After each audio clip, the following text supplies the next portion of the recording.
Hello and welcome to Cheshire Audio. Now this is going to be a new series.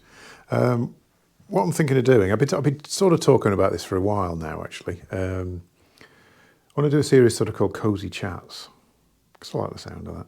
And I want to sort of just talk about products from the past that I just really loved. I'm going to try and keep away from sort of current kit, I suppose. I'm going to start off with speakers, then move on to perhaps record players, amplifiers, cartridges. Actually, be quite an interesting one. Not necessarily high end. I mean, I must admit I'm losing a bit of faith in the high end nowadays. I mean, I used to be really into it, and I think a lot of the early high end stuff was really good, and really you could really appreciate what you're getting for the money. But nowadays, I think a lot of it's gone a bit jewellery like. It's sort of lost the plot as far as sort of making something that sounds wonderful goes.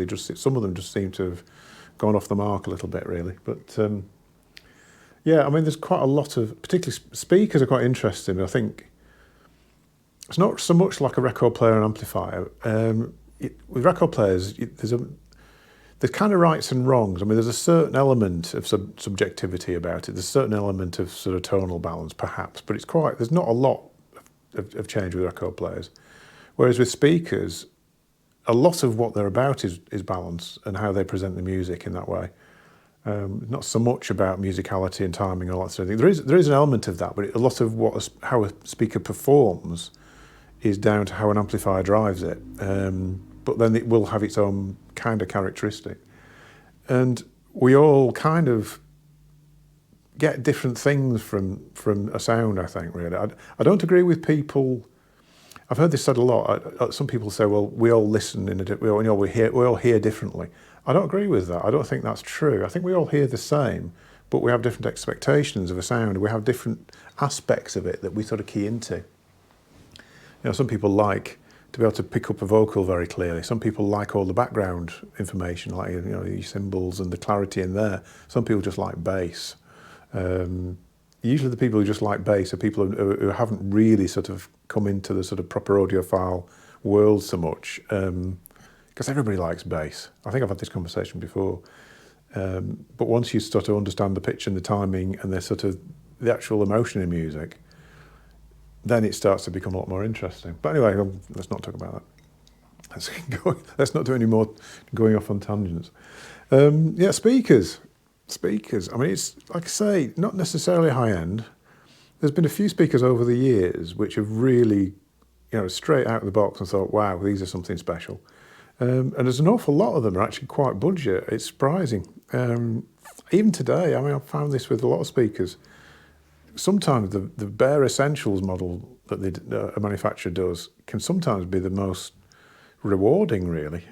Spending more money, you think, well, okay, it's a bit more refined, it's a bit more this, a bit more that. But actually, for actual excitement, the budget one is the one I really key into.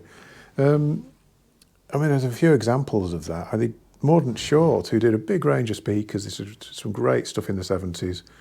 They were kind of incorporated into richer sounds at one point, and it became a different manufacturer.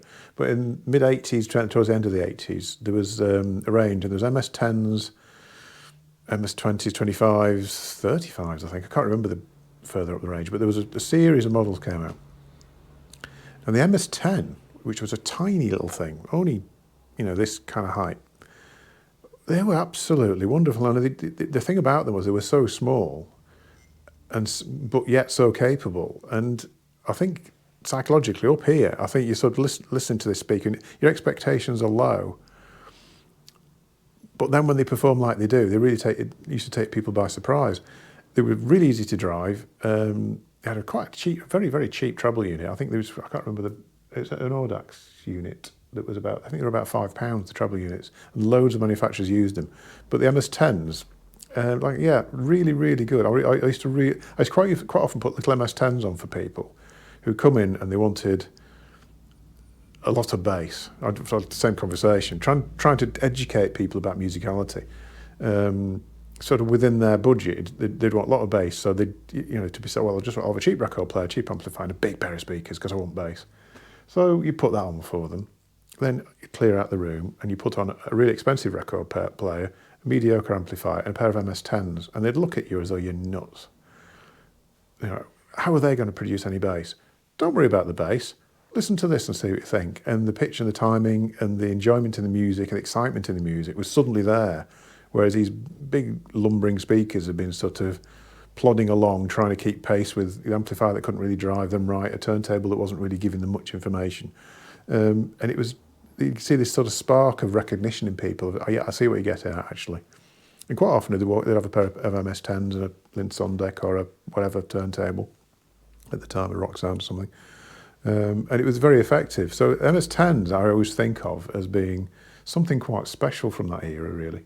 I mean, there was a few others, actually. I mean, equally as good, I would say. The very, very original Wharfedale Diamond, they were phenomenal little speakers. Kind of diluted them as they went to the version 2, 3, 4, right up to, I think they ended up on about version 8. They got gradually worse because they tried to refine the original and it sort of lost some of its sparkle. So I think I've written a list. I've written a list which I will refer to occasionally because I just thought there was something else, a little speaker, wasn't there? Royd, actually, yeah. I mean, it's funny if that isn't where I was going, but Royd, Joe Ackroyd made some incredible speakers. They never looked anything. They were always quite sort of, not shoddily built, but quite cheaply built, very cheap sort of chipboard cabinets with vinyl wrap on them.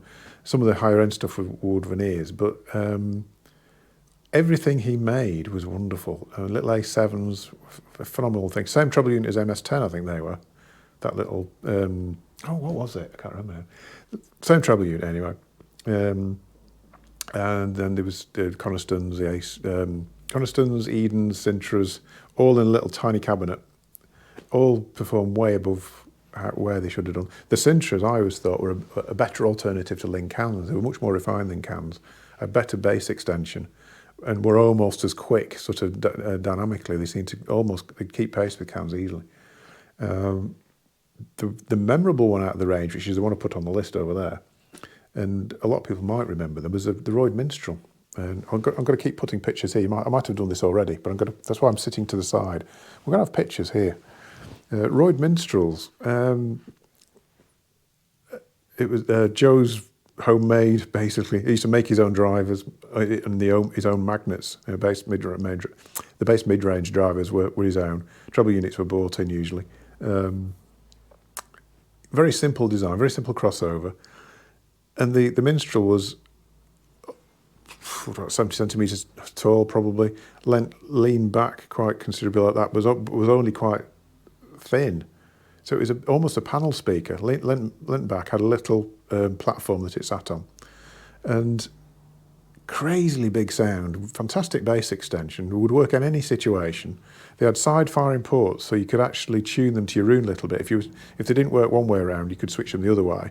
A little bit like Riga RX3s were like that. They didn't have a side-facing port. They had a side-facing driver, and you could swap them around and have either outward or inward, and it would give a different presentation. Sometimes it suited one type of room, sometimes it would suit another. But minstrels were like that. You could tune them quite well just by positioning the ports. There was again equally brilliant. Actually, there was a doublet which was actually two minstrels on sort of within one cabinet on top of each other. Hardly sold any of those. I mean, they were quite tall. They were quite a tall floor stand. Still only very slim. They stood straight upright on a little pedestal. Recently had a call from a chap who had a pair of doublets who had tried all sorts of different pairs of speakers and never found anything as good, and decided he wanted to try and put them into the best environment he possibly could. And he bought some Townsend podiums for them, which, if you're familiar with the Townsend podiums, they're about £2,000. They're a platform to stand a speaker on that is isolated. It's got a little sort of spring around, and they're made of a very dead material. Put a speaker on those, it isolates it completely from the floor, stops information going down into the floor, stops information going from the floor back up again, and it can completely transform the sound of a speaker. And for his aged old doublets, he bought a pair of £2,000 podiums, contacted me afterwards to say how phenomenal it was, how well it worked. I thought, yeah, good on you, actually. Don't assume that just buying a bigger or better or more expensive pair of speakers is going to improve your sound. It doesn't necessarily. If you really key into something, stick with it. I actually wish, in some ways, I bought doublets, but all the way back then, and really, I did like the doublets, but never owned any. I think for lots of people, they did look a little bit rough and ready. Like I say, they were the vinyl wrap was a little bit random and things like that. They never looked amazing, particularly. What else are we on to? Heybrook. Heybrook was a great brand in the 80s, and they I think they rolled over into the 90s, and then went out of business, but they were sort of bought out at one point, and then it sort of fizzled out again. The one everybody will remember from Heybrook were the HB1s, which I quite liked. I think they were. I think particularly the Mark II version. The Mark 1s are a bit bright. The Mark 2s were a great, really punchy sounding speaker. And I've heard a pair not long ago, and they still sound amazing. Seal box, 8-inch driver.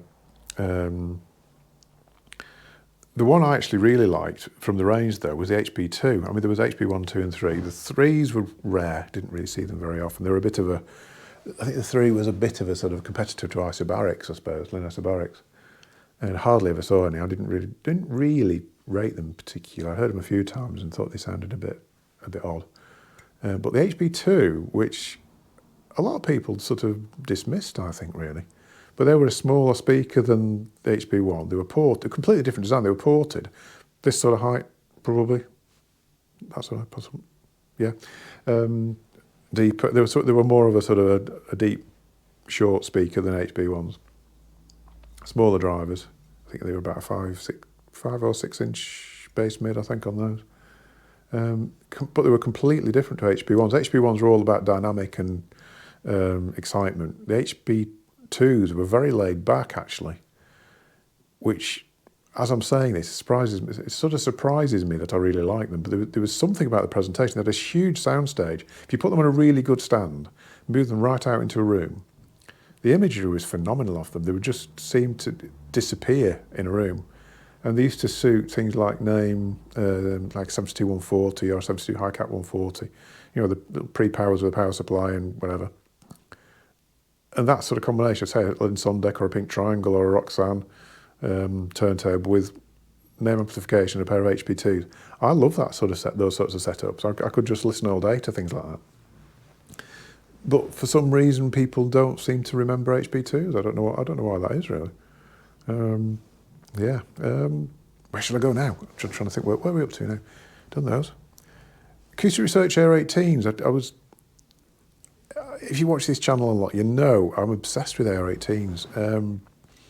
That era of acoustic research were wonderful, massively coloured. If you measure the response of a pair of Air 18, it's all over the place. It's like a big hump in the middle and whatever. But it kind of proves the point that having a flat response isn't the be-all and end-all with a speaker, really. There's just something about the way they present the music. Very, very clean and clear and very, very punchy. A bit like HB1s, actually, in their presentation, because they're an 8-inch driver in seal box. A very odd paper treble unit. And I think basically the crossover, all it is a capacitor. They have a 5 microfarad capacitor on the treble, I think, just to chop off the bass. Nothing else. And it's interesting because an awful lot of speakers that I really like have very minimalist crossovers like that. Roids are a bit like that. I was going to give you a little list now and I can't think of any more. But yeah, very, very simple crossovers like that quite often. They just sound much freer and more expressive somehow. The later ARs, later acoustic researchers, I didn't really get on with because they went from paper cone drivers to like a polypropylene. So they were 18s became 18Ss, became LSs, and then there's a switch to the polypropylene, and that was the 18BX, which was okay, but I never quite got on with them after that point. And quite often that's the case when technology kicks in, when a manufacturer feels like they need to follow the tech. Sometimes things fall apart, really. I remember Rogers doing it with treble units when they went to Metal Dome, and actually saying to dealers, we don't think these are as good as the old range, but it'll get us a front cover of a magazine. And unfortunately, Rogers didn't actually last much longer than that. After that, they disappeared. But all the TI versions that they did, or was it T versions? LS7T, I think, was Metal Dome treble. and it just didn't sound anything like as nice as the original. Morden Short, going back to Morden Short, the 25 is a nice speaker. The 25 Ti was horrible, and for some reason, well, we know the reason. It got wonderful reviews by the press, and it was all on the front covers, but it had this little shiny treble unit. And I think that the whole reason for the good reviews was, look at this, it's something tech that we can put on to our front cover. It's not always the sound quality, you know. Magazines are about selling magazines and selling advertising for magazines, and they don't necessarily put things on the front cover that's sounding good. It's just they need something that's a bit of a wow factor on the front cover. So it's on the front cover. We're not going to give it a bad review, but they were horrible. I never got on with. Some people who bought them actually thought they were great, but I never understood it. They're shouty speakers. They sounded like a perfectly good bass unit, but with this spitting thing above them that was just not really representing the music at all. Really, really odd things they were. I'm going off the subject, really, aren't I? I'm trying to talk about stuff I really like. Sort of higher end stuff, I suppose. Panel speakers are interesting, either electrostatic or panel.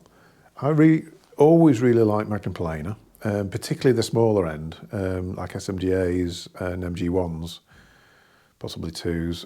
The bigger they get, they get to the point where they don't really suit British houses, really, because we don't have big houses, we don't have big rooms. SMGAs probably, trying to think 1.4s were good. But if you've never seen Magnum Planars, they basically look like a door. If you take a door off, put it on a little flat stand, about that thick, but easily this sort of wide, and I think SMGAs were about 4.5 feet high. I had a pair of MG 1.7s in the demo rooms here recently, and they stand about 6 feet high. They're incredible. They are incredible. They image like nothing else. Well, apart from one thing I'm going to mention in a minute. They do have slightly odd bass, but I think when you get used to it, there's no coloration in the bass at all, and it takes a bit of acclimatising to, but they are very, very natural in the mid-band. And they're basically just one big panel that sort of has little magnets down either side, and it sort of sets a ribbon resonating, and that creates the sound. It's not like a voice coil on an ordinary speaker. It doesn't work in the same way at all. Also, we've got things like quad electrostatics, and I love the quads, all versions of. Now they work in a different way. They're a bit like, I did a sort of talk through of how Stax headphones work. Very, very thin. I think it's mylar. It's almost like the driver is made it's almost like it's made out of like cling film. And that uses a sort of static, they have a sort of power unit in the bottom which creates a static charge which fluctuates and makes the panel move, and that creates the sound. They're probably one of the most detailed, most natural sounding speakers ever made, really. I mean, bar none. People do say they don't have enough bass, which I don't agree with. I think they do go down quite deep. But it's the way they present the bass is different to a standard box speaker, and it takes, like I say, a time to acclimatise to. And I think when you get used to them, they're wonderful. They're really wonderful. But again, a bit like Magnum Planars, you need the house for them because they need a good big room, and they need to be ideally halfway down the room. So you sat at the back of the room, speakers halfway down, and then as much space behind. Because they fire both ways, they use rear reflections off walls to create this massive soundstage. It's not a case of just the speakers disappearing, the walls in the room disappear as well. They're incredible things. Trying to think what I was going to say about electrostatics. Yeah, they're just one of those speakers. They do need a really, really good source. They're not actually that difficult to drive, particularly, the quads, but they used to obviously work well with like quad equipment, 405 2 amps and stuff like that used to work well, 606s. Never actually heard, weirdly, I've never heard quad electrostatics with quad 2 valve amps. Never actually heard that combination. I've heard them all individually in other situations, but never together. But apparently that's really good. I've heard quads with things like Krell. Apparently they were a really bad mismatch with some Naim equipment because of the way, if they failed, they would just short the outputs, which obviously is not a happy situation for some amplifiers. I don't think the later ones did do that, but I think they did. The early ones would actually just shut shut down the short themselves out effectively. I might be wrong on that actually. I've got this memory of that was the reason that there was some their sort of protection was a bit weird. Going back to magnaplaners are actually quite hard to drive in a lot of respects. They don't take an awful lot of power to get them moving, but to actually keep them under control. When I had the 1.7s in here, I had them with a Sugden Naim V50, which is got a lot of drive, and that sounded really, really good in here. Really, really big sound, almost like a live concert sort of feel to it. You sort of almost probably a bit too close in here, but it did work really, really well. But I don't think, I've thought about selling magnaplaner. I can sort of get them, but I don't know that there's a market in the UK particularly for them, really, because people just don't have the room, which is a shame, really.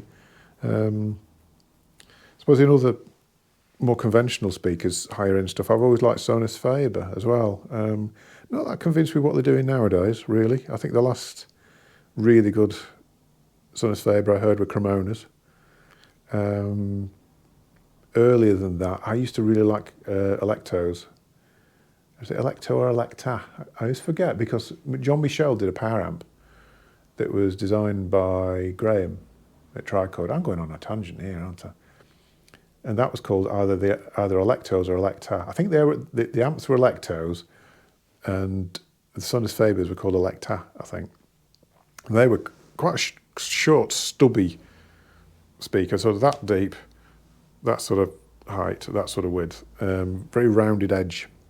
Obviously beautifully made. Sonus Faber is a pretty much real, solid real wood, but they're made in sort of sections of wood, so you don't get this as much of this issue with real wood, where the resonance of every cabinet would be different if you made it in one piece. If you chop it all up and make it in sections, then it's more likely to be consistent.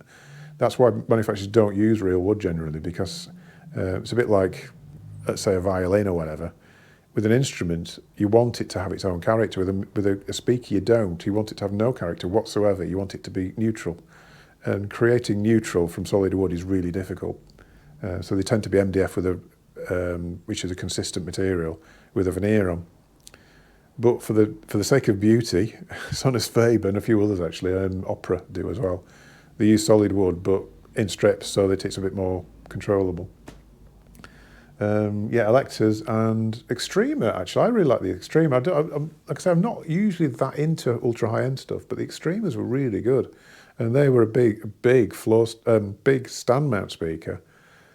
I think at the time I was dealing with Sonus Faber, they were £7,000, I would have thought, when I was probably buying a new car for about £5,000. So they weren't a cheap speaker. Yeah, they were good. They were really good, but they needed a lot of driving. Whereas the Elector was a little bit more sort of user-friendly. I remember selling those with Audiolabs and things like that, really. They're just lovely, lovely, sweet, sort of natural sound off Electors. Just one of that sort of sweet spot in the range. I really like them. I'm very into ProAc as well. I don't do ProAc here, and I should do. I should sort of think about it, really. Again, probably more into the stuff they were doing years ago, I think. I think this range is a little bit strange at the moment. But I really liked the original tablets. Original Response 1s were really good. I actually probably would say one of my favourite speakers from that range of a few years ago, sort of end of the 80s, was probably Response 3. They're a bit odd. They're a bit coloured, actually, the Response 3s. But what they did do is produce scale and musicality very well, and you could tell they weren't quite right, but they were very enjoyable to listen to. And they were another one that sounded really good with big equipment, name stuff, Krells, audio research, that sort of thing. I'll do a quick break actually because my phone's ringing. Actually my tea's going cold as well. Oh, we're back in a second. Okay, I'm back with a fresh cup of tea, so that'll keep me going. Where did I get to? ProAc. We were talking about ProAc. Moving on from ProAc, I actually really like Linn Isobariks. And I know there's an awful lot of people in the industry, sort of friends of mine, who hate them, who thought they were coloured and horrible and didn't image and lots of things. Probably true, actually. And I think certainly the original chipboard cabinet ones, which with the Scan Speak treble unit, the original ones. They were quite shouty, and they did sound a little bit like a shouty treble unit with a sub bass, and the mid band was very recessed and very strange. Later on, I think they sort of refined all that out, and the very last version of it, the one that had the separate crossover, when they had the crossovers in the bass rather than in the speaker, I really liked those. I thought they had a lot going for them. I mean, they didn't image very well. I mean, I sort of broke the rules, as I do, and used to cant them in a little bit. I used to sort of toe them in slightly and play around with positioning a little bit, and you could actually sort of coax them into creating an image, really, if you played around with them. But don't let the Linn rep see you doing that, or he'd be very dogmatic about things, really. Obviously, like the cans, although the cans were very difficult, more difficult to get right than Isobariks, really. Almost as difficult to drive and position and everything, and they could sound pretty poor if they weren't right. Interestingly, and there'll be a bit of shock horror with some people who know me on this one, I actually quite like Naim SBLs. But then on the other hand, I hate them as well. I think they were an odd speaker, the SBL. They could sound dreadful if they weren't driven right and if they didn't have a good source, or if they were in a room they didn't particularly get on with.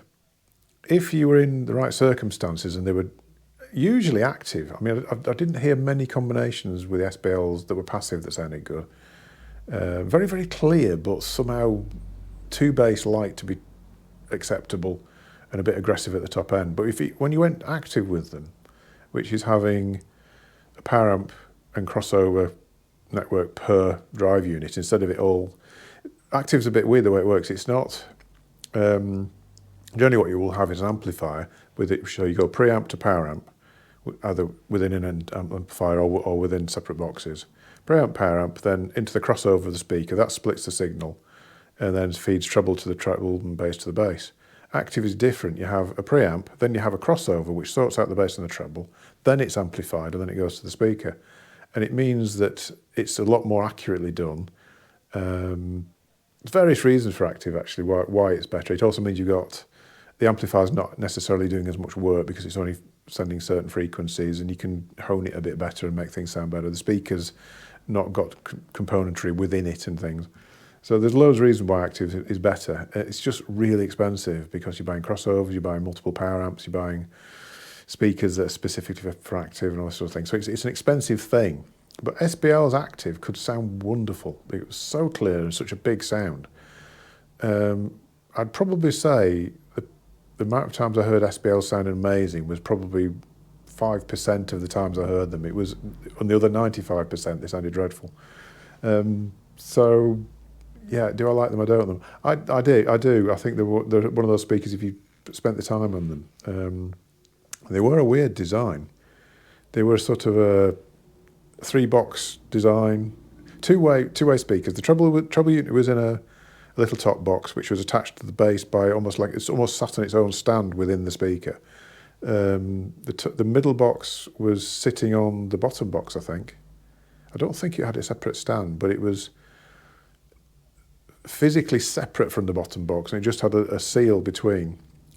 And the idea was that I'm thinking now whether or not it was separately mounted as well. I don't think it was. I think it just sat on top. The idea was that they were trying to create the dynamics and the clarity of a stand mount, but with the extra extension and the weight that you would get from a floor stander, because the middle box with the bass driver fired into the bottom box, but wasn't actually properly attached to it. It was only attached via a silicon seal. So it was kind of isolated. The mid box was isolated from the bottom box, but it used its volume to create bass energy. The problem with SBLs is a lot of people who've heard them and didn't like the sound of them. Sometimes it's because the seal's broken, and you're only hearing the top box, and it's not got that dynamic because it's sort of eking out sort of energy around the seals. I'd say most of the SBLs that I came across that have been set up in people's houses or whatever seem to have broken seals, really. You have to be really careful when you install them that everything was still intact, to check the pressure and make sure that there was resistance before you sort of walked away. So yeah, quite hard work, SBLs, but worth it if you spent the money on them, really. You would probably say that it's easy to just buy something else, which is probably true, to be honest. Yeah, where am I going now? Yeah, last one, I'm going to do Focal, actually, which, when I was really into them, were called JM Lab. JM Lab was the domestic hi-fi, and Focal at the time was the car stuff, so all the car speakers or whatever. And they sort of combined the company under the banner of Focal later on. Focal, obviously, the company that sort of co-owns or does own Naim Audio now, which is why you always see them sort of partner together. I really liked the 900 series, which was the 906, 926, 936 and 946, which I don't think the 946 was ever really imported into the UK. 936s look very similar to one of the current models of Focal. But at the time, they were a bit of a bargain, really. It was a big floor stander, very, very dynamic, quite easy to drive, very efficient, moved a lot of air, but was still very refined. I actually sold them to people who'd had things like Isobariks in the past. And it was a big free sounding speaker that just was very, very involving. And later there was 937. If it had the 7 designation, that was the Beryllium treble unit version, which was in some situations better, in some situations worse. Generally better, but the Beryllium treble unit made them fussier of source, really. So if you had the equipment for it, they were better. What sort of went wrong with JM Labs is, I think, all right, depending on your point of view, was that they went from 9 series to 10 series. And at the time I was selling them, they brought the 10 series in for us to try. So I think I heard a pair of, would it be 1007s? So they went from 907s to 1007s, 906s to 1006. I can't remember which way around it was now, but they basically went from 9 series to 10 series. And the only obvious difference was that the cabinet was much prettier. They were sort of high gloss veneers and curved edges instead of squared off. The drivers kind of looked the same. May not have been, but I think basically the speakers seemed to be the same, apart from the cabinet had gone up probably 2 levels of quality. And they pretty much doubled the price. And I remember thinking, okay, so they've gone from being really good value to being a little bit too expensive for what they are. Do you think they've going to have to be good? And listening to them, they were fractionally better than the old models. And I at that point, sort of pulled away from it. What they're like now, I don't know. I've heard various bits of Focal and quite like them. I've heard the ones that are sort of like 936s, but a better finished 936. I don't know. I can't remember what they call them now. I think they've got a name rather than a number now. But they're still quite nice, those, actually, but just so expensive. I don't sort of understand why the jump in price, really. But anyway, yeah, JM Labs, they were, like I say, wonderful sounding things and just really good value. But anyway, that's that. That's that. I think that's it. I'm not going to keep going, because we're up to about half an hour, I think, on time. Might be more than that, actually. Might have to do a bit of editing down. But yeah, I'm going to do a few more of these. So I do amplifiers, turntables, that sort of thing. I was kind of spurred on to do this because it's Steve Gutenberg who's got a YouTube hi-fi channel. I don't actually. People are amazed at this. They always say to me, "Who do you watch on YouTube with hi-fi?" And I don't watch anybody, actually. I watch two YouTube channels fairly regularly, and they're both car channels. I watch Johnny Smith, and I watch Ian Seabrook, who's Hubnut, who was a friend from years ago, who started the channel. I sort of knew him before he started the channel up. It's kind of inspired me to do this a little bit. But I don't actually watch any hi-fi ones. I don't know why I don't, to be honest. But I was looking for. I thought I was looking something up on YouTube. I think it was looking up how to repair a master cylinder on an old Mini, something bizarre like that. And a recommended video came up of Steve Gutenberg talking about his favourite speakers. And I thought, that's what I've been thinking of doing, but I should probably get on and do this. What was interesting about it was I didn't actually listen to it. I just had it in its sort of what do you call it, preview mode with the subtitles coming up. He started talking about some of his favourite speakers, and I thought it shows with speakers how subjective this is, because I think the first 3 models he talked about, I thought, well, I don't like those. Oh, I really don't like those. Oh, I'm not so sure about... And he did talk about magnaplanar for me. I think the one model that he's talked about that I really like are magnaplanars. But he was talking about Zoo speakers, which I never got on with. Can't think what else now, but the Kef little Kef 50s. I don't get it. I don't get those at all. They just sound thin and weird to me. I've never heard them sound good, but he's thought they were wonderful. So proves a point. Don't listen to people waffling on about speakers. Go and listen yourself. It's more down to what you're expecting, what your idea of sound is about.